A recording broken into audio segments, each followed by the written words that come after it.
जैसे यूं खड़ा है, हद से ज्यादा ये एड़ा है, 56 इंच का सीना ये है, धरती फाड़ के ये आया है, जोर से बोलोगे तो चीर देगा, ये है सुल्तान।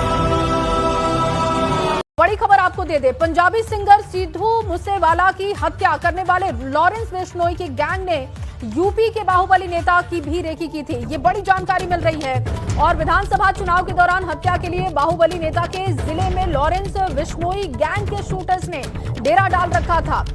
लॉरेंस बिश्नोई के गैंग के शूटर्स को अयोध्या के एक हिस्ट्री शीटर और लोकल नेता का सपोर्ट भी मिला था, ये भी जानकारी है। और अयोध्या के हिस्ट्री शीटर और लोकल नेता ने ही कराया था शूटर्स के ठहरने खाने पीने का इंतजाम। ये देखिए बहुत बड़ी बात है, एक कनेक्शन निकलकर सामने आ रहा है। हालांकि नाम सामने नहीं आ रहा है कि आखिर वो बाहुबली नेता कौन है।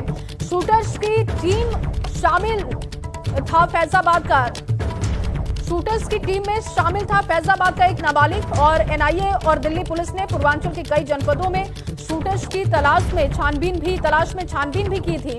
और बाहुबली की हत्या के लिए लॉरेंस बिश्नोई गैंग ने किया था 50 कैलिबर की स्नाइपर राइफल का जुगाड़। सीधा रुख करते हैं हमारे सहयोगी विवेक त्रिपाठी का और अब समझने की कोशिश करते हैं कि इस पूरे खबर को समझ में इतना आ रहा है कि लॉरेंस बिश्नोई ग्रुप जो सिद्धू मूसेवाला प्रकरण के बाद प्रकाश में आया, अमूमन आम लोगों को तब पता चला। और उत्तर प्रदेश की राजनीति किस तरीके से ये जुड़ी हुई चीजें हैं और क्या इनपुट है इसे लेकर।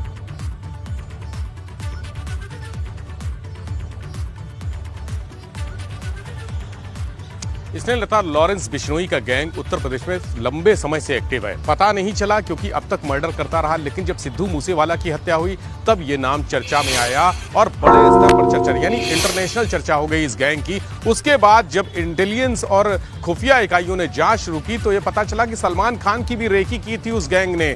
सलमान खान को मारने की पूरी तैयारी थी। जब जांच धीरे धीरे आगे बढ़ी और जब मोहाली में अटैक हुआ इंटेलिजेंस के ऑफिस में, उसमें इस गैंग का नाम आया, तब एनआईए इन्वॉल्व हुई, दिल्ली पुलिस की स्पेशल सेल इन्वॉल्व हुई और उस सेल ने यहां पर यानी लखनऊ के अलावा अयोध्या, पूर्वांचल के कई जनपदों, नेपाल बॉर्डर तक छानबीन की, दबिश दी गैंग के सदस्यों की तलाश में जो वहां से मोहाली में अटैक के बाद यहां छुपे हुए थे। और यह भी पता चला कि करीब 7 महीने पहले जब विधानसभा चुनाव प्रस्तावित हो रहे थे, चुनाव की तैयारियां चल रही थी, प्रचार चल रहा था, उस समय अयोध्या के एक बाहुबली नेता के लिए लॉरेंस बिश्नोई के गैंग ने रेकी की थी, मर्डर की सुपारी दी गई थी, मारने की पूरी तैयारी थी।